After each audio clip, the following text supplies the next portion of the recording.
Bon.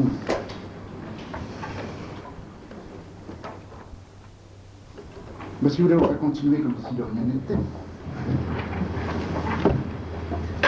Oui, alors, à partir de cette année, je voudrais commencer l'étude de quelque chose, bon, que j'avais appelé comme ça un petit peu en l'air, le biopouvoir, c'est-à-dire cette série de phénomènes qui me paraît assez important, à savoir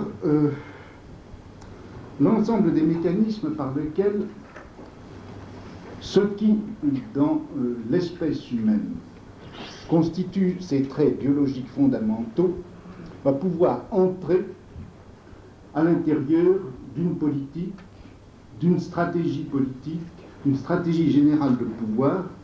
Autrement dit, comment les sociétés occidentales modernes, à partir du XVIIIe siècle, ont repris en compte le fait biologique fondamental que l'être humain constitue une espèce humaine. Bon, c'est en gros ça que j'ai appelé comme ça le biopouvoir. Alors d'abord, si vous voulez, un certain nombre de propositions au sens d'indications de choix, ce ne sont ni des principes, ni des règles, ni des théorèmes, comme ça. Premièrement, l'analyse de ces mécanismes de pouvoir qu'on a commencé il y a quelques années, on poursuit maintenant, l'analyse de ces mécanismes de pouvoir n'est en aucune manière une théorie générale de ce qu'est le pouvoir. Ce n'en est ni une partie, ni même un début. Il s'agit simplement, dans cette analyse des mécanismes de pouvoir, de savoir par où ça passe, comment ça se passe, entre qui et qui, entre quel point et quel point, selon quel procédé et avec quels effets. Donc, ça ne pourrait être tout au plus, et ça ne voudrait être tout au plus, qu'un début de théorie, non pas de ce qu'est le pouvoir, mais du pouvoir, à la condition qu'on admette que le pouvoir, ce n'est pas justement une substance, un fluide, quelque chose qui découlerait de ceci ou de cela, mais simplement dans la mesure où on admettrait que le pouvoir, c'est un ensemble de mécanismes et de procédures qui ont pour rôle, fonction et terme, même s'ils ne parviennent pas à assurer justement le pouvoir. C'est un ensemble de procédures et c'est comme cela, et comme cela seulement, qu'on pourrait entendre que l'analyse des mécanismes de pouvoir amorce quelque chose comme une théorie du pouvoir. Deuxième indication de choix, ceci. Ces relations, cet ensemble de relations, ou plutôt mieux, cet ensemble de procédures qui ont pour rôle d'établir, de maintenir, de transformer les mécanismes de pouvoir, eh bien ces relations ne sont pas autogénétiques, elles ne sont pas autosubsistantes, elles ne sont pas fondées sur elles-mêmes. Le pouvoir ne se fonde pas sur soi-même et il ne se donne pas à partir de lui-même. Si vous voulez plus simplement, il n'y aurait pas des relations de production plus à côté, au-dessus, venant après coup pour les modifier, perturber, rendre plus consistantes, plus cohérentes, plus stables des mécanismes de pouvoir. Il n'y aurait pas, par exemple, des relations de type familial avec, en plus, des mécanismes de pouvoir. Il n'y aurait pas des relations sexuelles avec, en plus, à côté, au-dessus, etc., des mécanismes de pouvoir. Les mécanismes de pouvoir font partie intrinsèque de toutes ces relations. Ils en sont circulairement l'effet et la cause, même si, bien sûr, entre les différents mécanismes de pouvoir que l'on peut trouver dans les relations de production, relations familiales, relations sexuelles, etc., même si entre ces différents mécanismes de pouvoir, il est possible de trouver des coordinations latérales, des subordinations hiérarchiques, des isomorphismes, des identités ou analogies techniques, des effets d'entraînement qui permettent de parcourir d'une façon à la fois logique, cohérente et valable l'ensemble de ces mécanismes de pouvoir et de les ressaisir dans ce qu'ils peuvent avoir de spécifique à un moment donné, pendant une période donnée, dans un champ donné, etc. Troisièmement, l'analyse de ces relations de pouvoir peut bien sûr s'ouvrir sur amorcer quelque chose comme l'analyse globale d'une société. L'analyse de ces mécanismes de pouvoir peut aussi s'articuler sur l'histoire, par exemple, des transformations économiques. Mais après tout, ce que je fais, je ne dis pas ce pourquoi je suis fait, parce que je n'en sais rien, mais enfin ce que je fais, ce n'est après tout ni de l'histoire, ni de la sociologie, ni de l'économie. Mais c'est bien quelque chose qui, d'une manière ou d'une autre, pour des raisons simplement de fait, quelque chose qui a à voir avec la philosophie, c'est-à-dire avec la politique de la vérité, car je ne vois pas beaucoup d'autres définitions du mot philosophie, sinon celle-là, qu'il s'agit de la politique de la vérité. Eh bien, dans la mesure où il s'agirait de cela, et non de sociologie, non d'histoire, non d'économie, vous voyez que l'analyse des mécanismes de pouvoir, cette analyse a, dans mon esprit, pour rôle de montrer quels sont les effets de savoir qui sont produits dans notre société par les luttes, affrontements, combats, etc., qui s'y déroulent, et par les tactiques de pouvoir, qui sont les éléments de cette lutte. Quatrième indication, il n'y a pas, je crois, de discours théorique ou d'analyse, tout simplement, qui ne soit d'une manière ou d'une autre traversé ou sous-tendu par quelque chose comme un discours à l'impératif.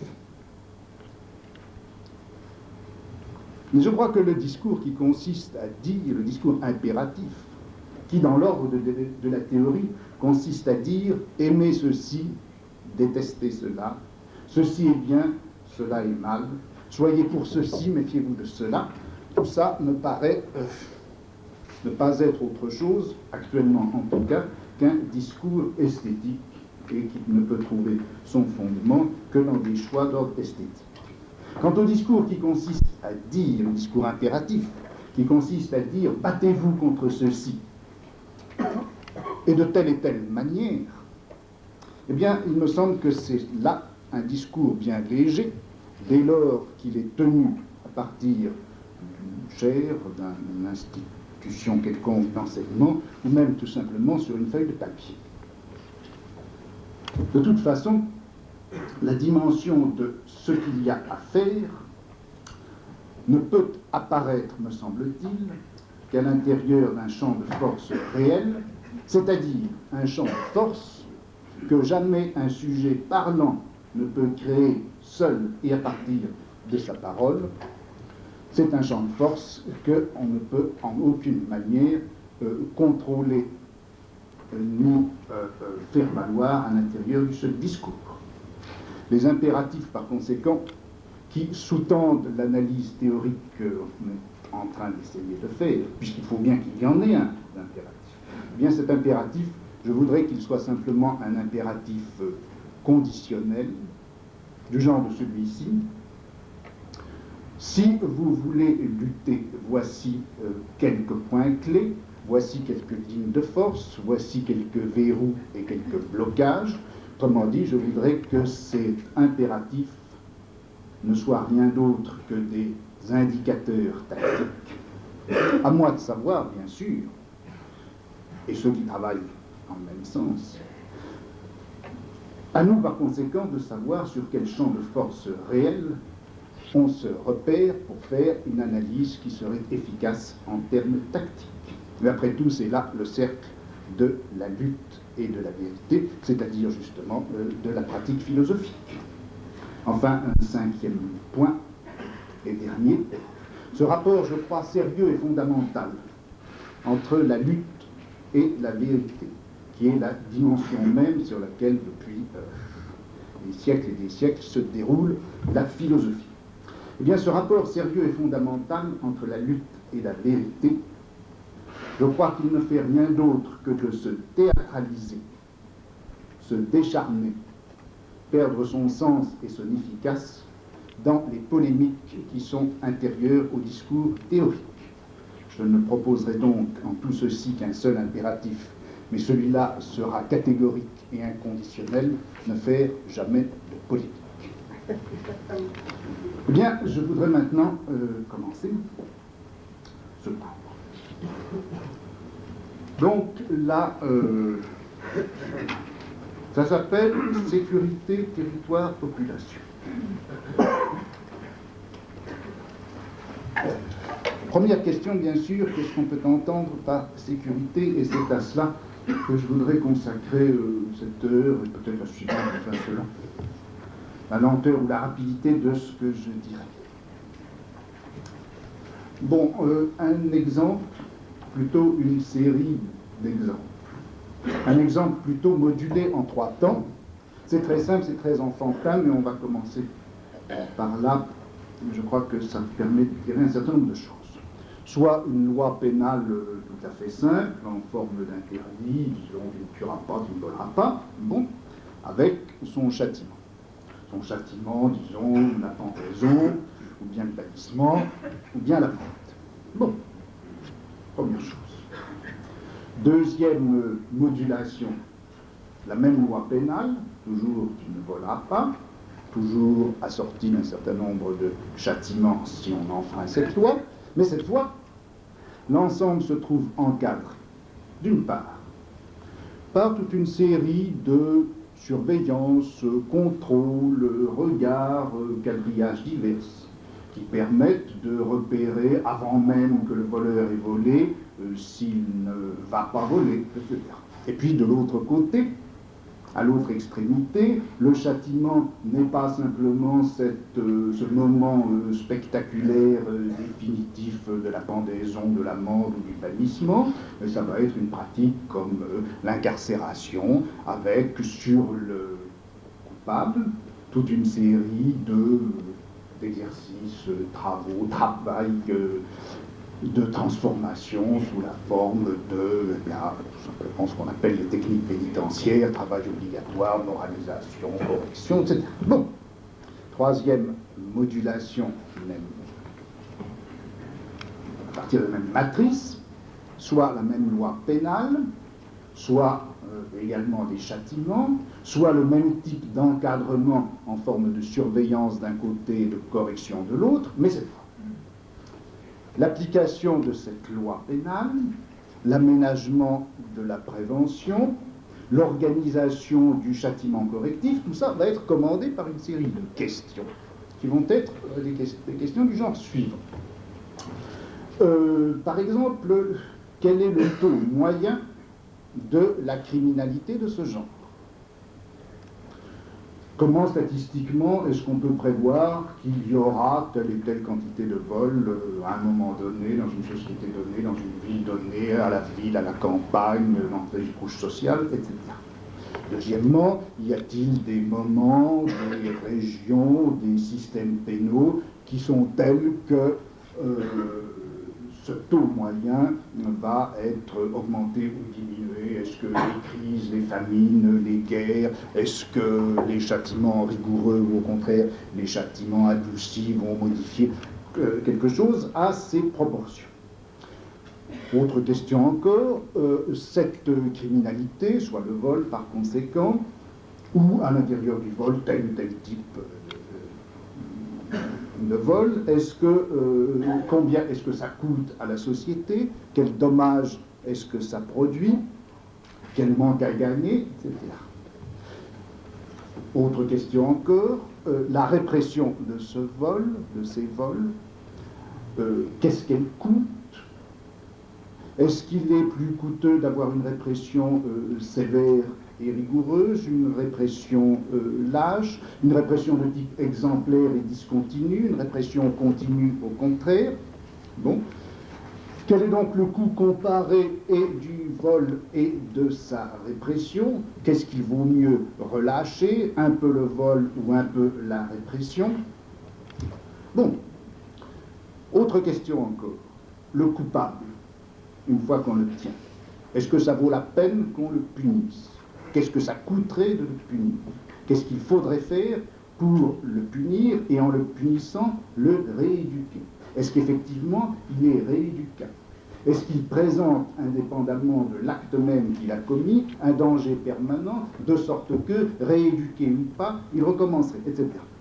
D'une façon générale, la question qui se pose sera de savoir comment maintenir au fond un type de criminalité, soit le vol, à l'intérieur de limites qui soient socialement et économiquement acceptables et autour d'une moyenne qu'on va considérer comme, disons, optimale pour un fonctionnement social.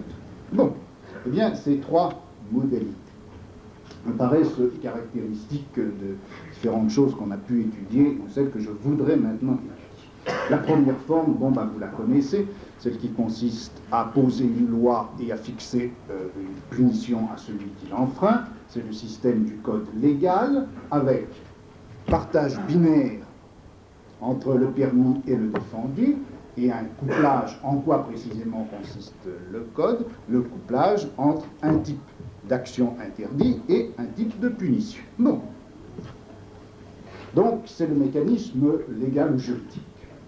Le deuxième mécanisme, la loi encadrée par des mécanismes de surveillance et de correction, je n'y reviens pas bien sûr, c'est le mécanisme disciplinaire. C'est le mécanisme disciplinaire qui va se caractériser par le fait qu'à l'intérieur du système binaire du code apparaît un troisième personnage qui est le coupable, et en même temps, en dehors, outre l'acte législatif qui pose la loi, l'acte judiciaire qui punit le coupable, et bien toute une série de techniques adjacentes, policières, médicales, psychologiques, etc., qui relèvent de la surveillance, du diagnostic, de la transformation éventuelle des individus, etc.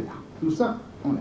Eh bien, la troisième forme, c'est celle qui caractériserait non plus le code légal, non plus le mécanisme disciplinaire, mais le dispositif de sécurité, c'est-à-dire l'ensemble de ces phénomènes que je voudrais maintenant étudier. Dispositif de sécurité qui va, pour dire les choses de façon alors absolument globale, insérer le phénomène en question, à savoir le vol, à l'intérieur d'une série d'événements probables. Deuxièmement, on va insérer les réactions du pouvoir à l'égard de ce phénomène dans un calcul qui est un calcul de coût. Et enfin, troisièmement, au lieu d'instaurer un partage binaire entre le permis et le défendu, on va fixer d'une part une moyenne considérée comme optimale, et puis fixer des limites de l'acceptable, au-delà desquelles il ne faudra plus que ça se passe. C'est donc toute une autre distribution des choses et des mécanismes qui s'inscrivent ainsi. Bon. Pourquoi j'ai pris cet exemple très enfantin? Pour tout de suite souligner deux ou trois choses où je voudrais qu'elles soient bien claires. Pour nous tous, pour moi le premier, bien sûr. Bon, en apparence, si vous voulez, je vous ai donné là une espèce de schéma historique tout à fait décharné. Système légal, c'est le, disons, type de le fonctionnement pénal archaïque, celui qu'on connaît depuis le Moyen-Âge jusqu'au XVIIe, XVIIIe siècle. Le second, eh bien, c'est celui qu'on pourrait appeler moderne, qui est mis en place à partir du XVIIIe siècle. Et puis le troisième, c'est le système, disons, contemporain, celui dont la problématique a commencé à apparaître finalement assez tôt, mais qui est en train de s'organiser actuellement autour des nouvelles formes de pénalité et du calcul du coût des pénalités. Les techniques américaines, mais aussi européennes qu'on trouve maintenant. Bon, en fait, à caractériser les choses ainsi, disons, l'archaïque, l'ancien, le moderne et le contemporain, je crois qu'on manque l'essentiel. On manque l'essentiel d'abord. Bien sûr, parce que ces modalités anciennes dont je vous parlais, ces modalités anciennes, bien sûr, impliquent celles qui apparaissent comme plus nouvelles. Au fond, dans le système juridico-légal, celui qui fonctionnait, qui dominait en tout cas jusqu'au XVIIIe siècle.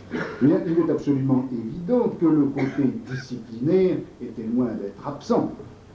Puisqu'après tout, quand on imposait à un acte, même et surtout s'il était en apparence de peu d'importance et de peu de conséquences, lorsqu'on imposait un châtiment dit exemplaire, c'était bien précisément que l'on voulait obtenir un effet correctif, sinon sur le coupable lui-même, car si on le pendait, la correction était faible pour lui. En revanche, la correction, l'effet correctif, était évidemment adressé au reste de la population. Et dans cette mesure-là, on peut dire que la pratique du supplice, comme exemple, était une technique corrective et disciplinaire. De même que dans le même système, lorsque l'on punissait le vol domestique d'une façon extraordinairement sévère, la peine de mort pour un vol de très très peu d'importance, pourvu qu'il ait été commis à l'intérieur même d'une maison par quelqu'un qui y était reçu ou employé à titre de domestique, eh bien, il était évident qu'on visait là, au fond, un crime qui n'était important que par sa probabilité, et on peut dire que là aussi, il y avait quelque chose comme un mécanisme de sécurité qu'on avait mis en place. Bon, on pourrait prendre la même chose aussi à propos du système disciplinaire, qui aussi comporte toute une série de dimensions qui sont proprement de l'ordre de la sécurité. Au fond, lorsque l'on entreprend de corriger un détenu, un condamné, on essaie de le corriger en fonction des risques de rechute, de récidive qu'il présente, c'est-à-dire en fonction de ce qu'on appellera très tôt sa dangerosité, c'est-à-dire là encore, mécanisme de sécurité. Donc, les mécanismes disciplinaires n'apparaissent pas simplement à partir du XVIIIe siècle, ils sont déjà présents à l'intérieur du code juridico-légal. Les mécanismes de sécurité, eux aussi, sont fort anciens comme mécanismes. Je pourrais dire aussi, à l'inverse, que si l'on prend le mécanisme de sécurité, tel qu'on essaie, les mécanismes de sécurité, tels qu'on essaie de les développer à l'époque contemporaine, il est absolument évident que ça ne constitue aucunement une mise entre parenthèses ou une annulation des structures juridico-légales ou des mécanismes disciplinaires. Au contraire, prenez par exemple ce qui se passe actuellement, toujours dans l'ordre pénal, à propos de, dans cet ordre de la sécurité. L'ensemble des mesures législatives, des décrets, des règlements, des circulaires, etc., qui permettent d'implanter des mécanismes de sécurité, cet ensemble est de plus en plus gigantesque. Après tout, le code légal sur le vol était relativement très simple dans la tradition du Moyen-Âge et de l'époque classique. Reprenez maintenant tout l'ensemble de la législation qui va concerner non seulement le vol, mais le vol des enfants, le statut pénal des enfants, l'irresponsabilité pour des raisons mentales, de maladie mentale, etc., tout l'ensemble législatif qui concerne ce qu'on appelle justement les mesures de sécurité, les surveillances des individus après leur punition, etc. Vous voyez qu'on a une véritable inflation légale, inflation du code juridico-légal pour faire fonctionner même ce système de sécurité. De la même façon, le corpus disciplinaire est lui aussi très largement activé et fécondé par la mise en place de ces mécanismes de sécurité. Car après tout, pour assurer en effet cette sécurité, on est obligé de faire appel, par exemple, et ce n'est qu'un exemple, à toute une série de techniques de surveillance des individus, de diagnostic de ce qu'ils sont, de classement de leur structure mentale, de leur pathologie propre, etc. Tout un ensemble disciplinaire qui foisonne sous les mécanismes de sécurité et pour les faire fonctionner. Donc, vous n'avez pas du tout une série dans lesquels les éléments vont se succéder les uns aux autres, ceux qui apparaissent faisant disparaître les précédents. Il n'y a pas l'âge du légal, l'âge du disciplinaire, l'âge de la sécurité. Vous n'avez pas des mécanismes de sécurité qui prennent la place des mécanismes disciplinaires, lesquels auraient pris la place des mécanismes juridico-légaux. En fait, vous avez une série d'édifices complexes dans lesquels ce qui va changer, bien sûr, ce sont les techniques elles-mêmes qui vont, si vous voulez, se perfectionner ou en tout cas se compliquer, mais surtout, ce qui va changer, c'est la dominante, ou plus exactement, le système de corrélation entre les mécanismes juridico-légaux, les mécanismes disciplinaires et les mécanismes de sécurité. Autrement dit, vous allez avoir une histoire qui va être une histoire des techniques, proprement dite. Exemple, la technique cellulaire est une technique disciplinaire. La mise en cellule, une technique disciplinaire. Vous pouvez parfaitement en faire d'histoire et elle remonte très loin. Vous la trouvez déjà fort employée à l'âge du juridico-légal. Vous la trouvez employée pour les gens qui ont des dettes, vous la trouvez employée surtout dans l'ordre religieux, etc. Bon, cette technique cellulaire, alors vous en faites l'histoire, c'est-à-dire ses déplacements, son utilisation, vous voyez à partir de quel moment la technique cellulaire est employée, la discipline cellulaire est employée dans le système pénal commun, vous voyez comment quel conflit elle suscite, comment elle régresse, etc. Bon, vous pourriez faire aussi l'analyse de cette technique alors de sécurité, qui serait par exemple la statistique des crimes. La statistique des crimes est quelque chose qui ne date pas d'aujourd'hui, ce n'est pas non plus quelque chose de très ancien. En France, c'est les fameux comptes du ministère de la Justice à partir de 1826 qui permettent la statistique des crimes. Donc vous pouvez faire l'histoire de ces techniques.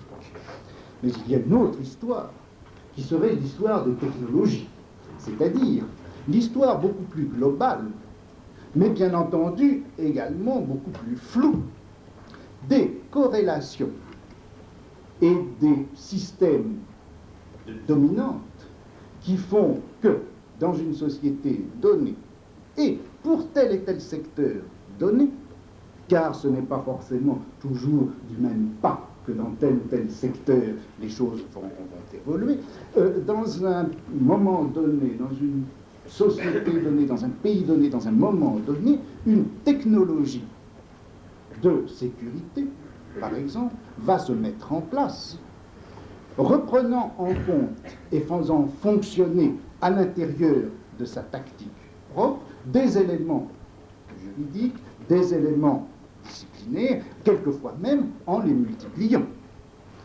On en a actuellement un exemple, si vous voulez, très net, toujours à propos de ce domaine de la pénalité. Il est certain que l'évolution toute contemporaine, non seulement de la problématique, de la manière dont on réfléchit la pénalité, mais également la manière dont on pratique la pénalité, il est clair que pour l'instant, depuis des années, une bonne dizaine d'années au moins, la question se pose essentiellement en termes de sécurité. Au fond, l'économie et le rapport économique entre le coût de la répression et le coût de la délinquance est la question fondamentale.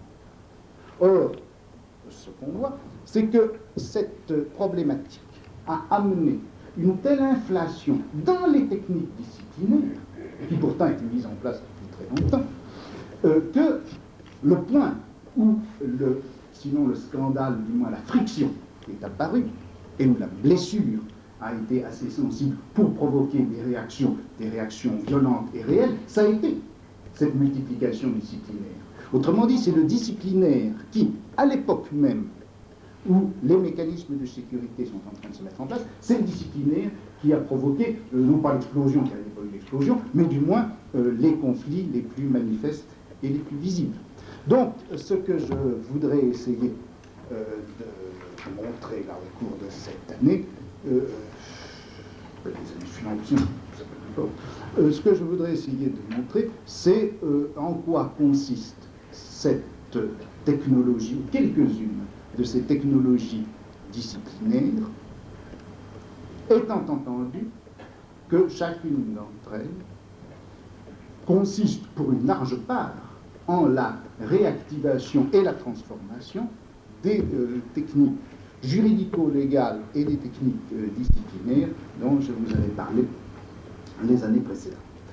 Bon, autre exemple que je vais simplement esquisser ici, mais pour introduire un autre ordre de problème, ou pour, si vous voulez, généraliser le problème. Bon, là encore, c'est des exemples, je les prends là parce que c'est des exemples dont on a déjà parlé 100 fois et qui sont familiers. Soit, si vous voulez, l'exclusion de lépreux au Moyen-Âge, jusqu'à la fin du Moyen-Âge. Bon, c'est une exclusion qui se faisait essentiellement, bien qu'il y ait eu d'autres aspects aussi, se faisait essentiellement par un ensemble, là encore juridique, de lois, de règlements, ensemble religieux aussi, de rituels, bon, qui amenait en tout cas un partage, et un partage de type binaire entre ceux qui étaient lépreux et ceux qui ne l'étaient pas. Bon. Deuxième exemple, celui de la peste. Là encore, je vous en avais parlé, donc je reviens très rapidement.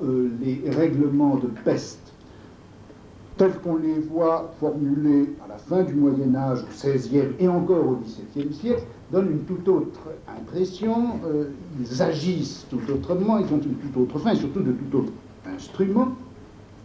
Il s'agit dans ces règlements de peste de quadriller littéralement les régions, les villes à l'intérieur duquel il y a la peste, avec réglementation indiquant aux gens quand ils peuvent sortir, comment, à quelles heures, ce qu'ils doivent faire chez eux, quel type d'alimentation ils doivent avoir, leur interdisant tel et tel type de contact, les obligeant à se présenter à des inspecteurs, à ouvrir la maison aux inspecteurs. Voilà.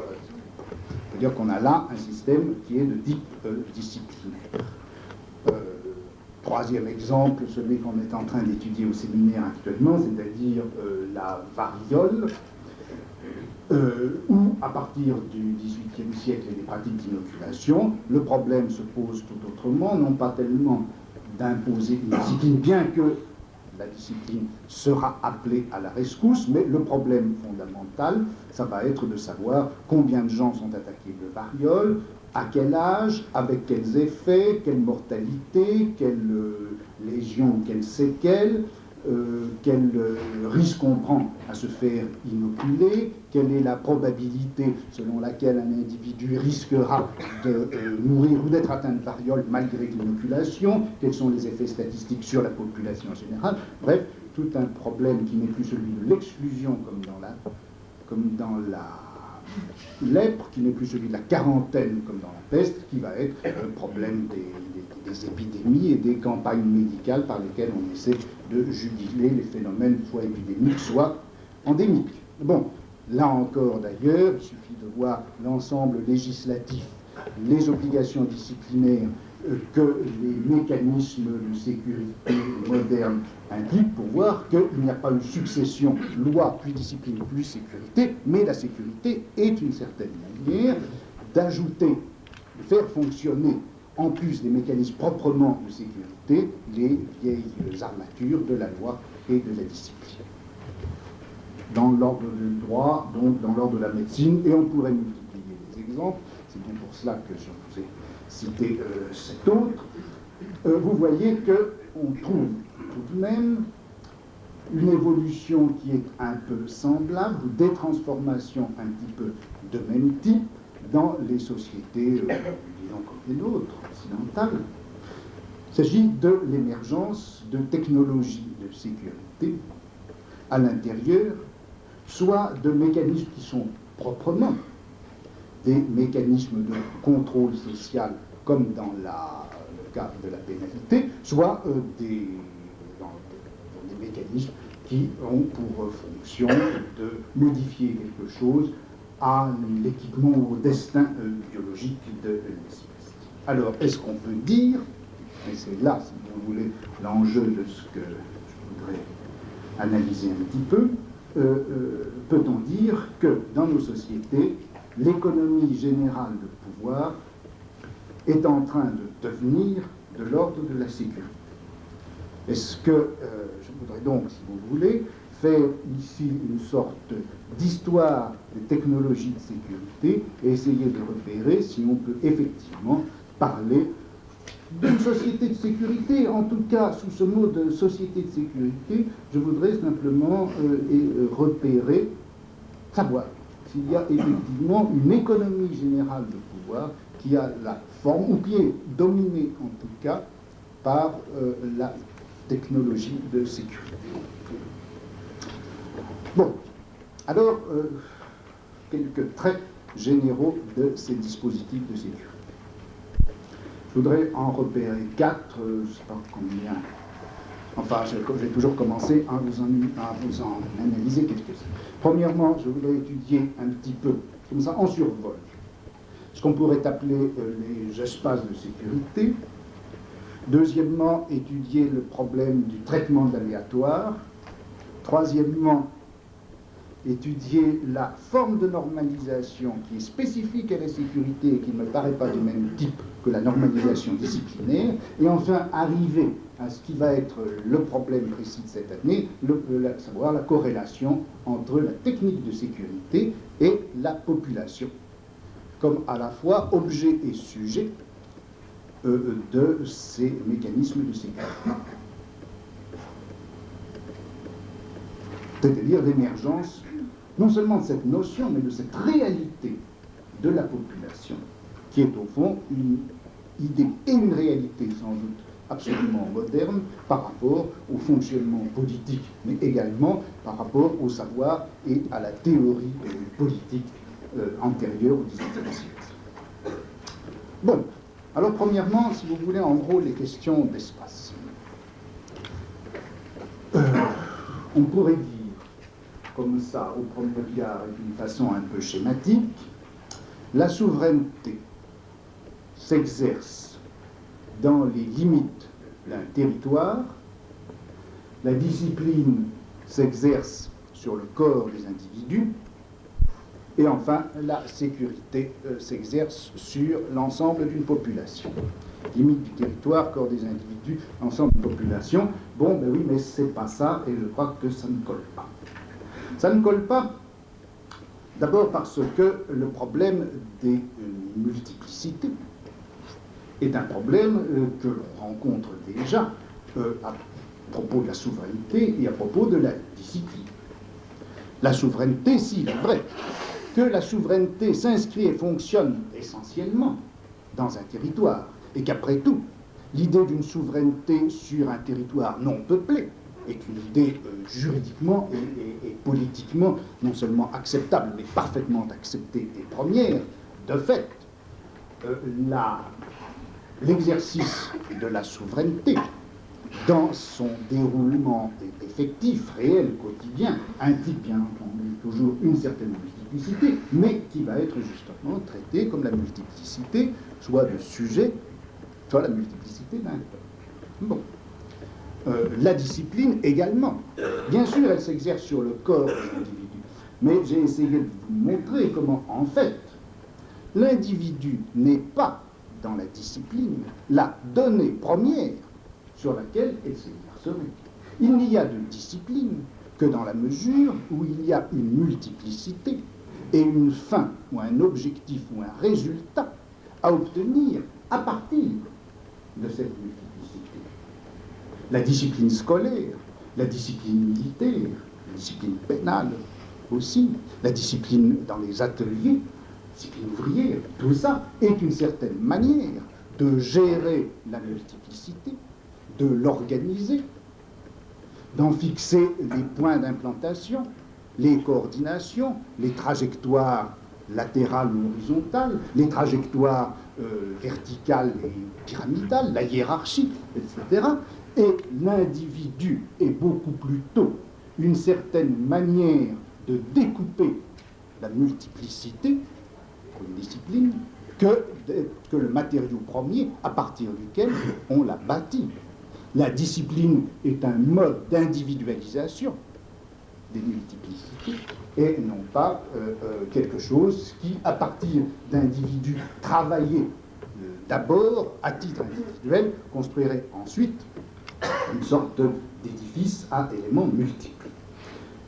Après tout, la souveraineté, la discipline, comme bien sûr la sécurité, ne peuvent avoir affaire qu'à des multiplicités.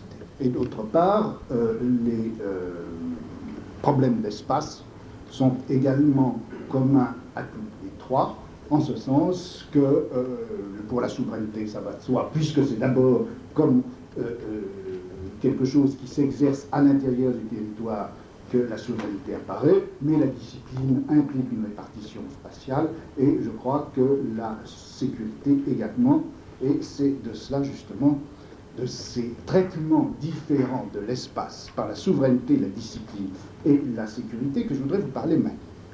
On va prendre là encore une série d'exemples. Je prends bien entendu dans le cas des villes, et en faisant allusion simplement, parce que là encore il s'agit d'un tout. La ville était en XVIIe siècle encore, début du XVIIIe aussi, essentiellement caractérisée d'une part par une spécificité juridique et administrative qui l'isolait ou la marquait d'une façon très singulière par rapport aux autres étendues et espaces du territoire. Deuxièmement, la ville se caractérisait par un enfermement à l'intérieur d'un espace muré et resserré dans lequel la fonction militaire était loin d'être la seule. Et enfin, elle se caractérisait par une hétérogénéité économique et sociale très marquée par rapport à la campagne. Bon, or, tout ceci a suscité au XVIIe, XVIIIe siècle toute une masse de problèmes liés au développement des États administratifs pour lesquels la spécificité juridique de la ville posait un problème difficile à résoudre. Deuxièmement, la croissance du commerce, puis au XVIIIe siècle de la démographie urbaine, posait le problème de son resserrement et de son enfermement à l'intérieur des murs. Le développement aussi des techniques militaires posait ce même problème. Et enfin, toute la nécessité d'échanges économiques permanents entre la ville et son entourage immédiat pour la subsistance, son entourage lointain pour ses relations commerciales, tout ceci rendait l'enfermement de la ville, son enclavement de la ville, en faisait un problème. Et en gros, ce dont il s'agit, c'est bien ce désenclavement spatial, juridique, administratif, économique de la ville. C'est de ça qu'il s'est agi au XVIIIe siècle. Replacer la ville dans un espace de circulation. Bon, je vous renvoie, si vous voulez, sur ce point à une étude extraordinairement complète et parfaite, puisqu'elle est faite par un historien. C'est l'étude de Jean-Claude Perrault sur la ville de Caen au XVIIIe siècle, où il montre que le problème de la ville, c'était essentiellement et fondamentalement un problème de circulation. Bon. Soit un texte du milieu du XVIIe siècle qui a été écrit par quelqu'un qui s'appelle Alexandre Lemaître sous le titre « La métropolité ». Cet Alexandre Lemaître était un protestant qui avait quitté la France avant même la révocation de l'édit de Nantes et qui était devenu, le mot est important, ingénieur général de l'électeur de Brandebourg. Et il a dédié son livre, La métropolité, au roi de Suède, le livre ayant été édité à Amsterdam. Ceci, protestant, Prusse, Suède, Amsterdam, n'est pas absolument sans signification dans tout ça.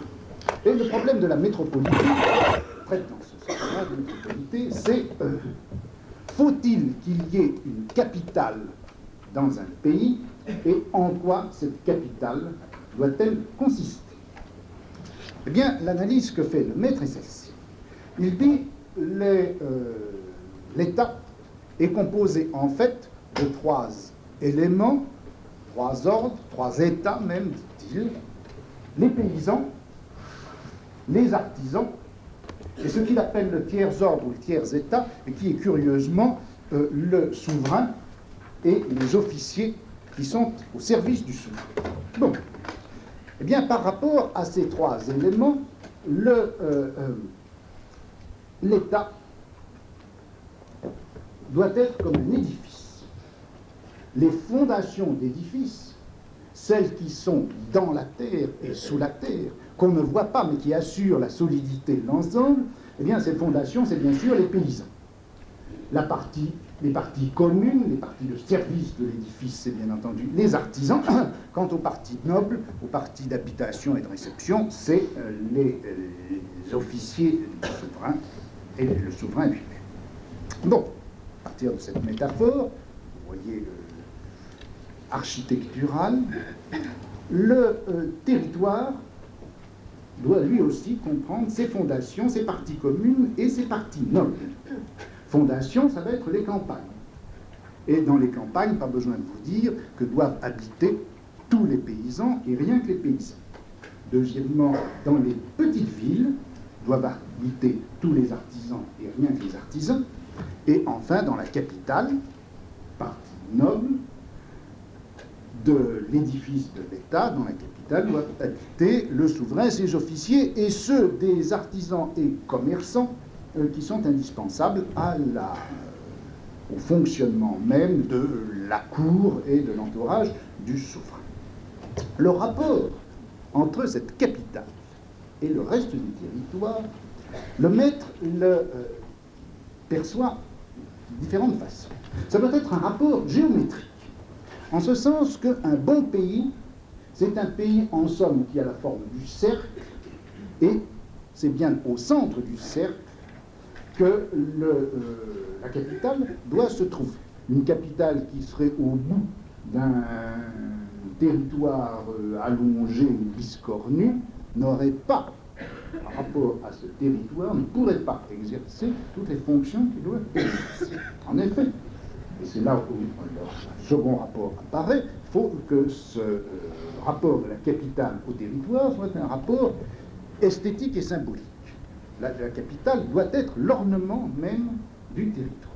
Mais ça doit être aussi un rapport politique, en ceci que les ordonnances et les lois doivent avoir dans un territoire une sorte d'implantation que aucun petit coin du royaume n'échappe à ce réseau général des lois et ordonnances du souverain. La capitale doit aussi avoir un rôle moral, et c'est pourquoi, là pour les mêmes raisons, diffuser jusqu'au bout du territoire tout ce qui est nécessaire d'imposer aux gens quant à leur conduite et à leur manière de faire. La capitale doit donner l'exemple des bonnes mœurs. La capitale doit être l'endroit où les orateurs sacrés sont les meilleurs et se font le mieux entendre. Ça doit être également le siège des académies, puisque les sciences et la vérité doivent naître là pour se diffuser dans le reste du pays.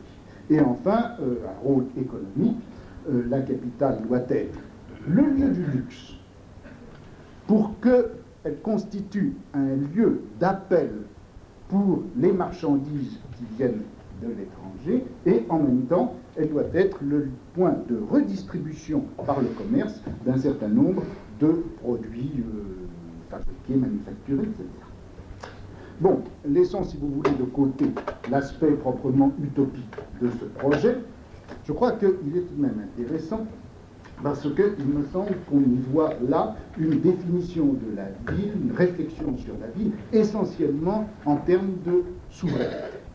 C'est-à-dire que c'est le rapport de la souveraineté au territoire qui est essentiellement premier et qui sert de schéma, de grille, pour arriver à comprendre ce que doit être une ville, ce que doit être une ville capitale et comment est-ce qu'elle peut et doit fonctionner.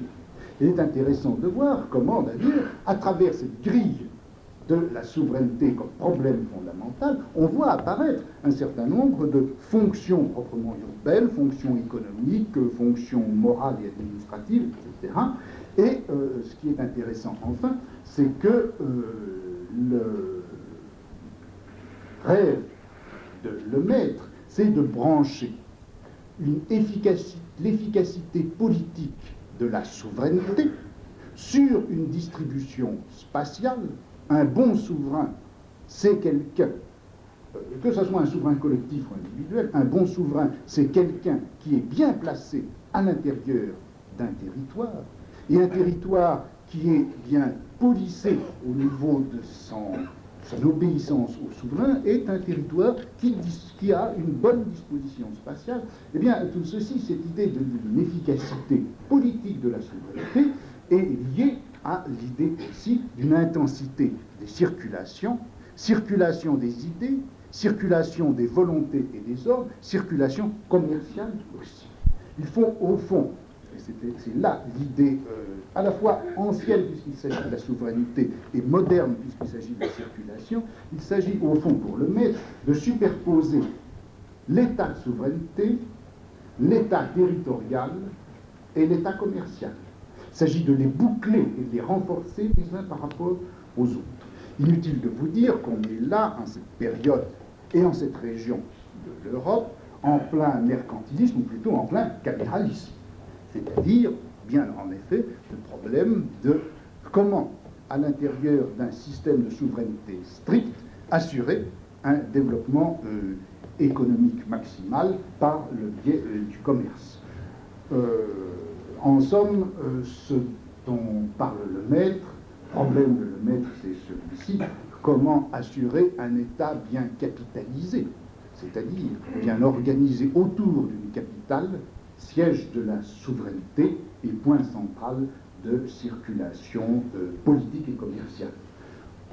On pourrait, puisque après tout, le maître a été ingénieur général de l'électeur de Brandebourg, on pourrait voir la filiation qu'il y a entre cette idée d'un État, d'une province bien capitalisée, la filiation qu'il y a entre ceci et puis le fameux État commercial fermé de Fichte, c'est-à-dire toute l'évolution qu'il y a du mercantilisme caméraliste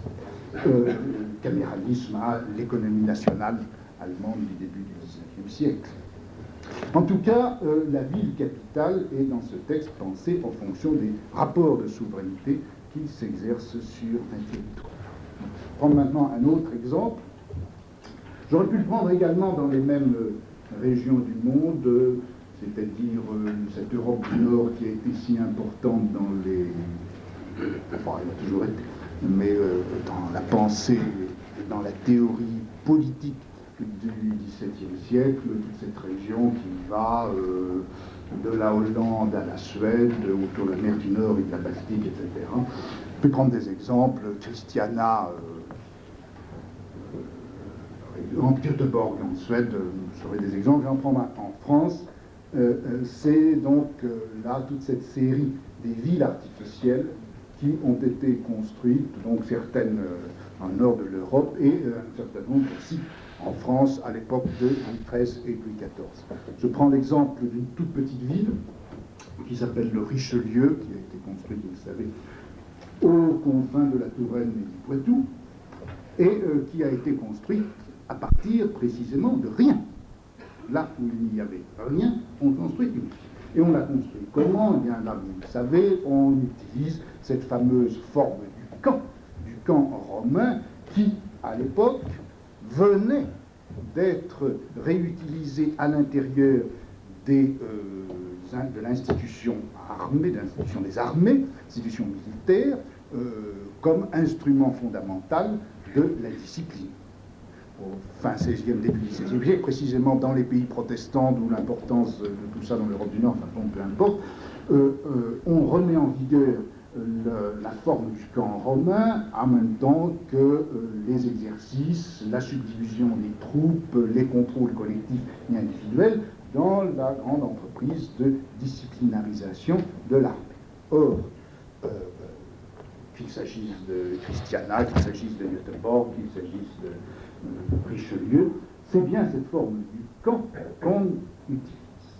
La forme du camp est intéressante.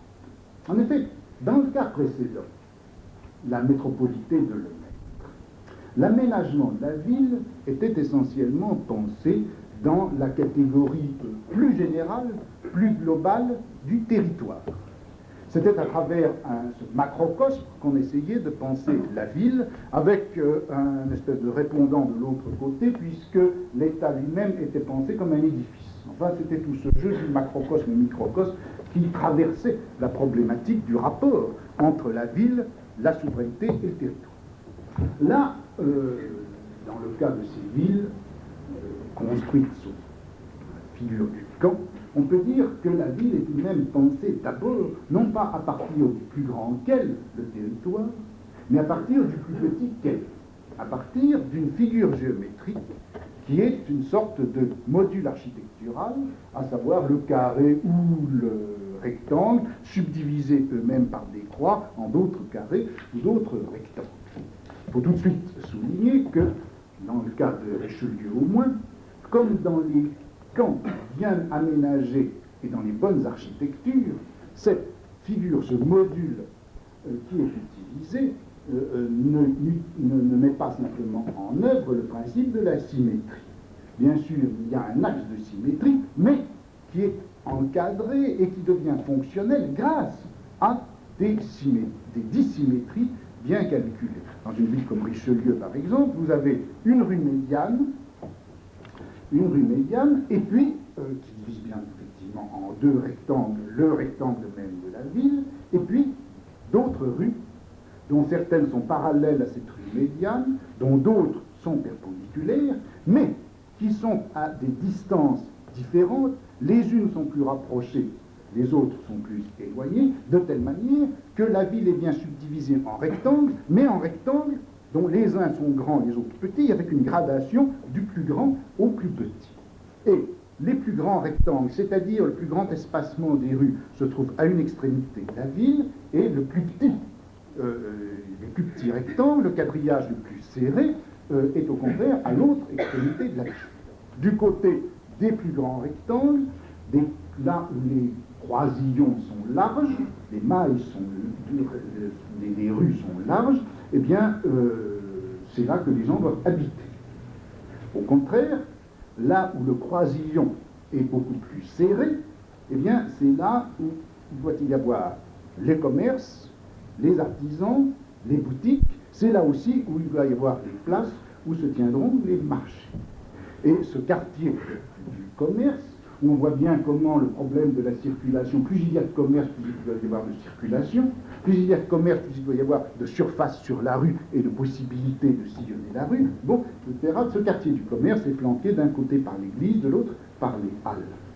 Et du côté des habitations, quartier d'habitation, là où les rectangles sont plus larges, eh bien, il y aura deux catégories de maisons. Les maisons qui vont donner sur la Grande Rue ou sur les rues parallèles à la Grande Rue, qui vont être des maisons d'un certain nombre d'étages, je crois, avec des mansardes, et au contraire, dans les rues perpendiculaires, des plus petites maisons avec un seul étage, différence de statut social, différence de fortune, etc. Bon, je crois qu'on a là, dans ce schéma simple, lui aussi, on retrouve exactement le traitement disciplinaire des multiplicités dans l'espace, c'est-à-dire constitution d'un espace vide et fermé, à l'intérieur duquel on va construire des multiplicités artificielles qui sont organisées selon le triple principe de la hiérarchisation, la communication exacte des relations de pouvoir et des effets fonctionnels spécifiques avec cette distribution, par exemple, assurer le commerce, assurer l'habitation, etc. Dans le cas de le maître et de sa métropolité, il s'agissait en somme de capitaliser, entre guillemets, un territoire. Là, il va s'agir d'architecturer un espace. La discipline est de l'ordre du bâtiment. Bâtiment au sens large. Bon, et bien maintenant, troisième exemple, ce serait les aménagements réels des villes préexistantes, des villes qui existaient effectivement au XVIIIe siècle. Et là, alors, on en a toute une série d'exemples. Je vais prendre, si vous voulez, l'exemple de Nantes, qui a été étudié en 1932, je crois, par quelqu'un qui s'appelle Pierre Lelièvre, qui a donné les différents plans de construction, d'aménagement de Nantes, ville importante, puisqu'elle est en plein développement commercial d'une part, et que d'autre part, ses relations avec l'Angleterre ont fait que le modèle anglais a été utilisé. Et le problème de Nantes, c'est bien entendu le problème de faire les entassements, faire place aux nouvelles fonctions économiques et administratives, régler le problème avec des rapports avec la campagne environnante, et enfin prévoir la croissance. Bon, je passe sur le projet bien charmant pourtant d'un architecte qui s'appelle Rousseau et qui avait l'idée de reconstruire Nantes autour d'une sorte de boulevard promenade qui aurait la forme d'un cœur. Oui, on y rêve. Oui, ça a tout de même une importance. On voit bien que le problème, c'était la circulation. C'est-à-dire que pour que la ville soit un argent parfait de circulation, il fallait que ça ait la forme d'un cœur qui assure la circulation du sang, etc. À la fois, ça fait rire, mais après tout, l'architecture de la fin du XVIIIe siècle, Boullée, Ledoux, etc., fonctionnera encore très souvent sur des principes comme ça. La bonne forme devant être le support de l'exercice exact de la fonction. Bon, en fait, les projets qui ont été réalisés n'ont pas été Nantes en forme de cœur, c'était des projets, un projet en particulier présenté par quelqu'un qui s'appelait Villiers de Vigny, et dans lequel il s'agissait non pas du tout de tout reconstruire, ni d'imposer une forme symbolique susceptible d'assurer la fonction, mais il s'agissait d'un certain nombre de choses précises et concrètes. Premièrement, percer des axes qui traversent la ville et des rues assez larges pour assurer 4 fonctions. Premièrement, l'hygiène, l'aération, dégager toutes ces espèces de poches où s'accumulaient les miasmes morbides dans les quartiers trop resserrés où les habitations étaient trop entassées, donc fonction d'hygiène. Deuxièmement, assurer le commerce intérieur de la ville. Troisièmement, articuler ce réseau de rues sur les routes extérieures de manière à ce que les marchandises de l'extérieur puissent arriver ou être expédiées, mais ceci sans abandonner les nécessités du contrôle douanier. Et enfin, ce qui était un des problèmes importants dans les villes au XVIIIe siècle, permettre la surveillance dès lors que la suppression des murailles rendues nécessaires par le développement économique faisait que l'on ne pouvait plus fermer les villes le soir ou surveiller exactement les allées et venues pendant la journée, et par conséquent l'insécurité des villes était accrue par l'afflux de toutes les populations flottantes, mendiants, vagabonds, délinquants, criminels, voleurs, assassins, etc., qui pouvaient venir, comme chacun sait, de la campagne du bonheur.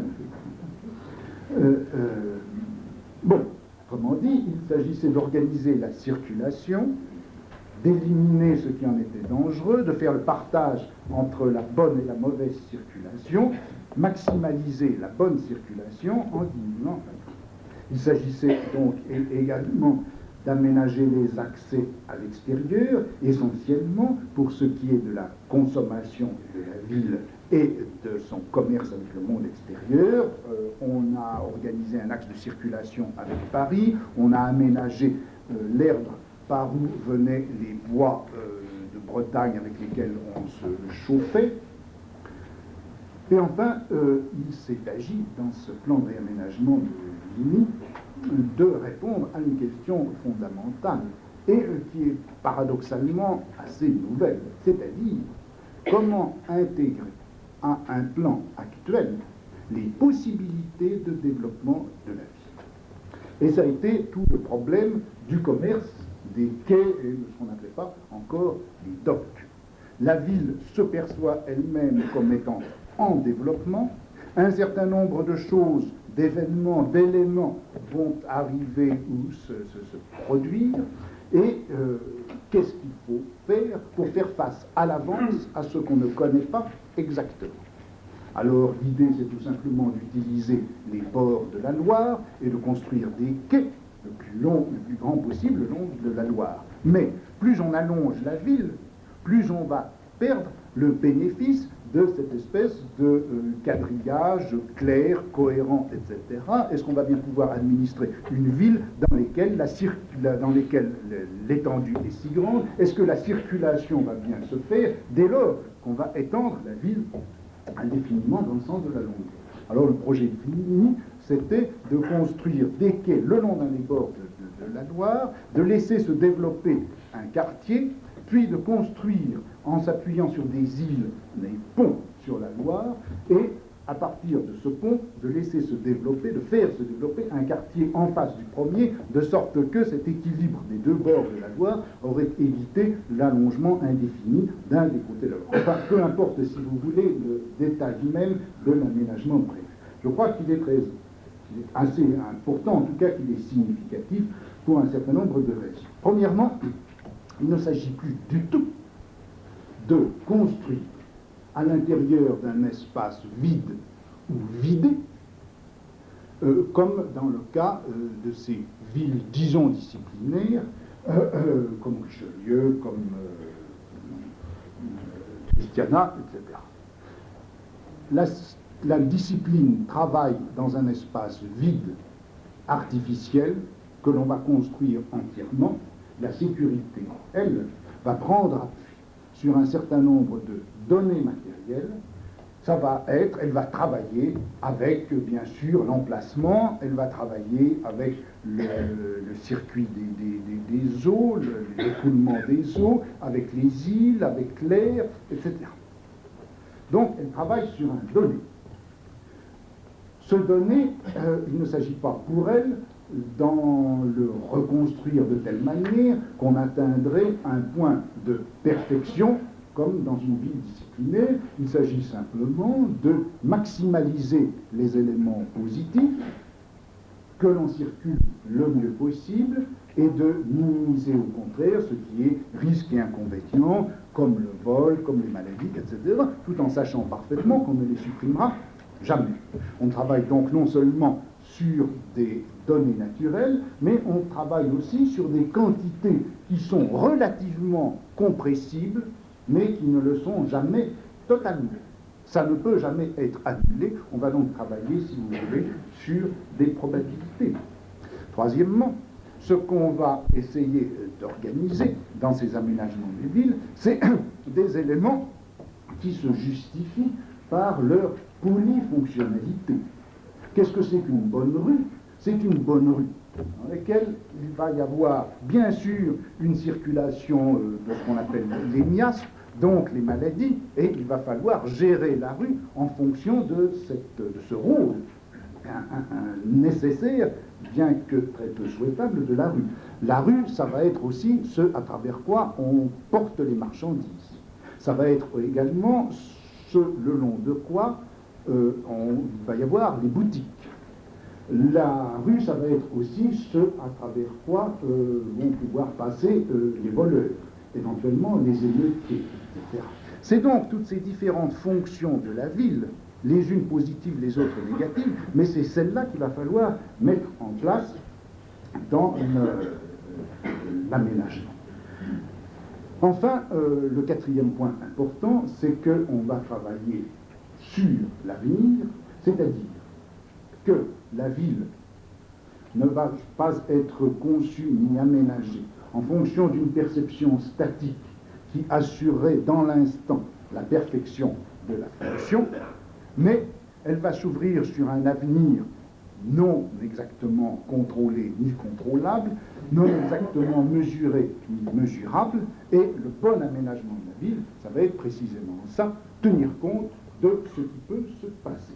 Bref, je crois qu'on peut parler là d'une technique qui s'ordonne essentiellement au problème de la sécurité, c'est-à-dire, au fond, au problème de la série.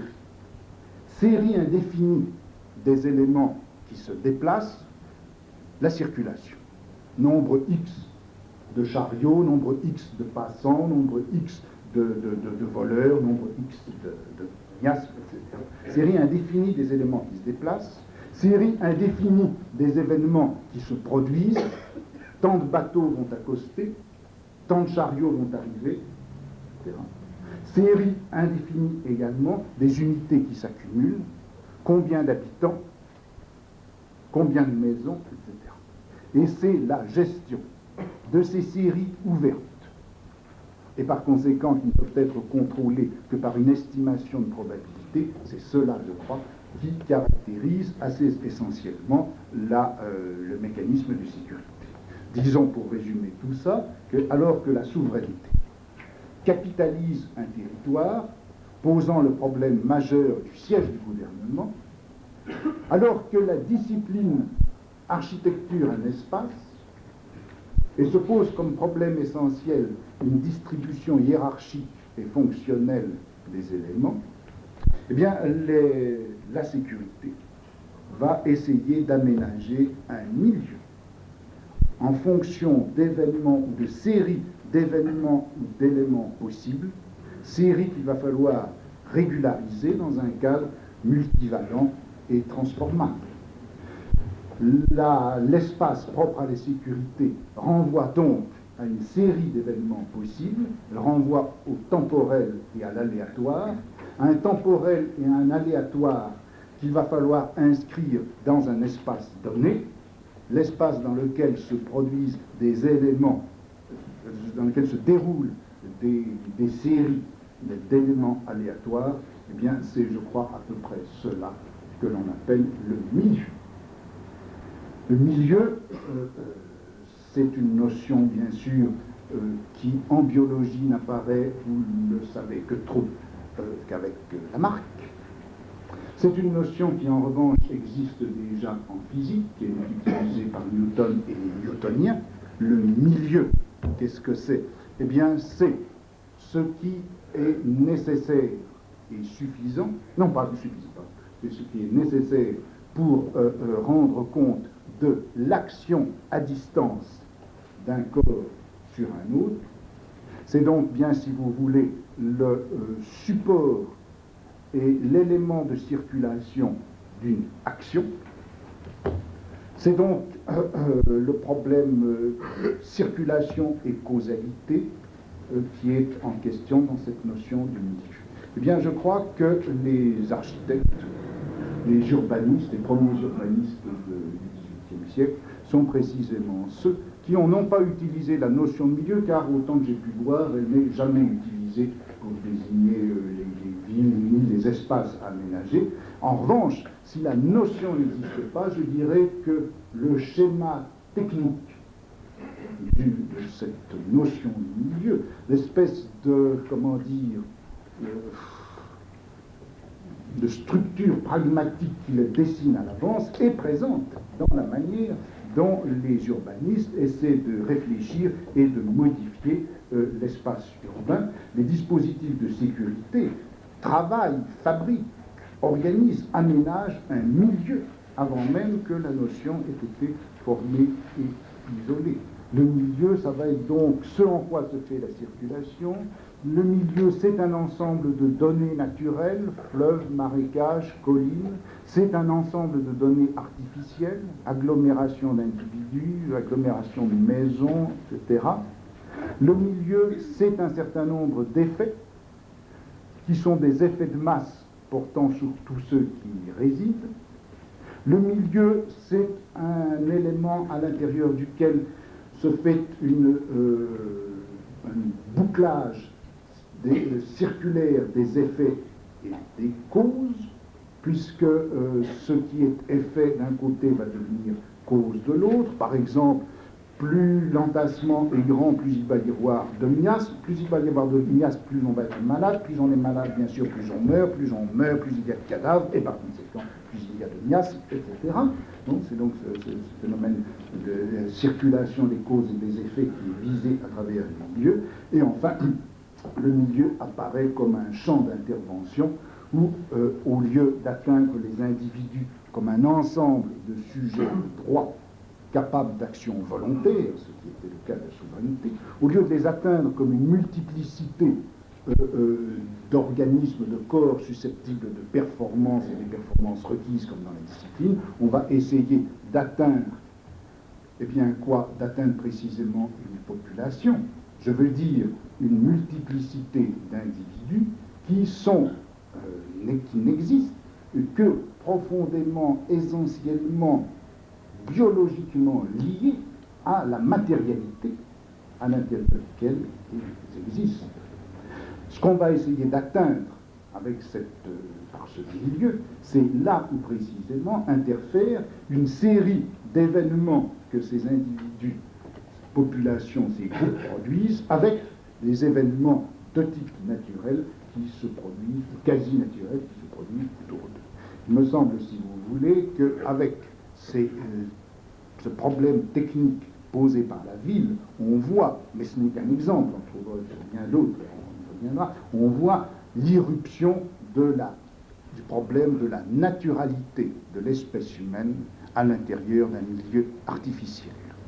Et cette irruption de la naturalité de l'espèce à l'intérieur de l'artificialité politique d'une relation de pouvoir, c'est quelque chose, me semble-t-il, de fondamental. Et je renverrai pour terminer simplement à un texte de celui qui a sans doute été bien sûr le premier grand théoricien de ce qu'on pourrait appeler la biopolitique, le biopouvoir.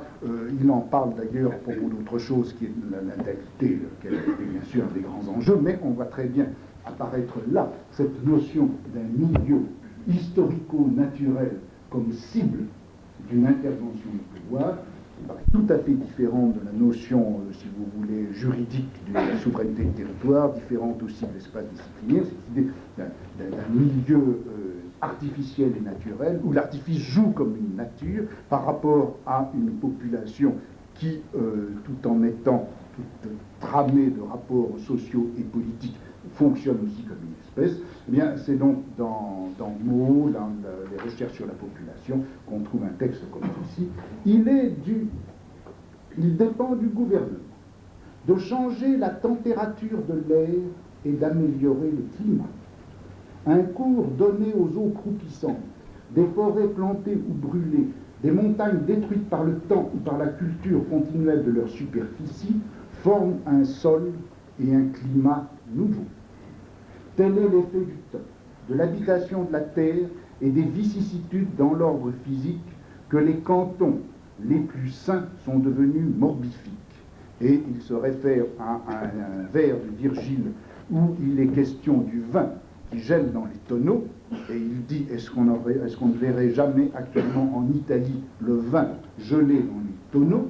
Eh bien, s'il y a eu tant de changements, ce n'est pas que le climat ait changé, c'est que les interventions politiques et économiques du gouvernement a modifié le cours des choses au point que la nature même a constitué pour l'homme, j'allais dire un autre milieu, sauf que le mot de milieu ne figure pas chez Moe.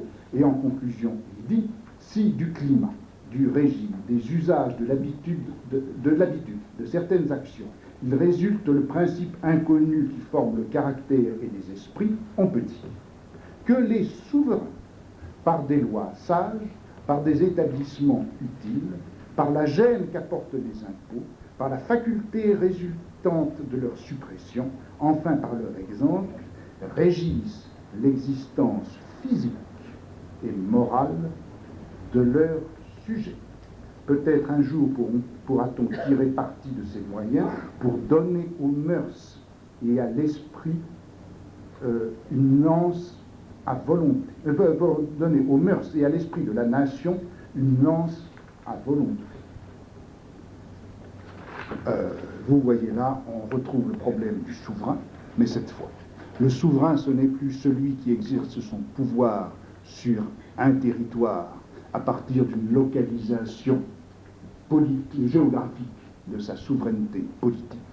Le souverain, c'est quelque chose qui a affaire à une nature, ou plutôt à l'interférence, à l'intrication perpétuelle d'un milieu géographique, climatique, physique, etc., avec l'espèce humaine, dans la mesure où elle a un corps et une âme, dans la mesure où elle a une existence physique ou morale, et le souverain, ça sera celui qui aura à exercer son pouvoir en ce point d'articulation où la nature, au sens des éléments physiques, vient interférer avec la nature, au sens de la nature de l'espèce humaine, en ce point d'articulation, là où le milieu devient déterminant de la nature, c'est là que le souverain doit intervenir, et s'il veut changer l'espèce humaine, c'est bien, dit Moe, en agissant sur le milieu.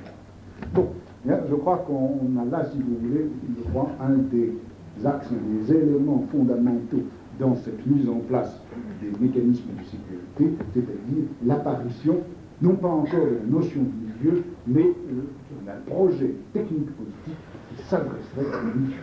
Bon, c'est là le premier point, je ne vais pas